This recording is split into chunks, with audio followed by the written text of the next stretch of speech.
الوقائع. تكييف الوقائع أسباب قانونية، لأسباب قانونية وليس لأسباب شخصية. نصت عليه المادة 353-354 من قانون العقوبات والمادة 500 من قانون الإجراءات الجزائية.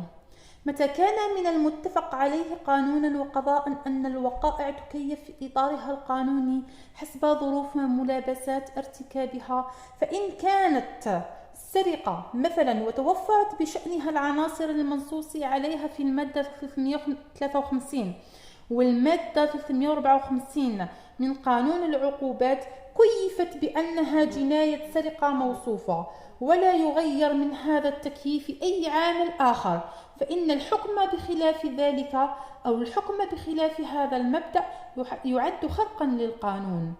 إن إعادة تكييف وقائع جناية إلى جنحة على أساس الظروف الاجتماعية للمتهمين ووجودهم بالخدمة الوطنية لا يعد تعليلا قانونيا، ولا يغير من إعادة تكييف الأفعال المنسوبة للمتهم أي عامل أو ظرف شخصي آخر، وعليه يستوجب نقض القرار الذي أسس قضاءه على ظروف شخصية بإعادة تكييف الوقائع.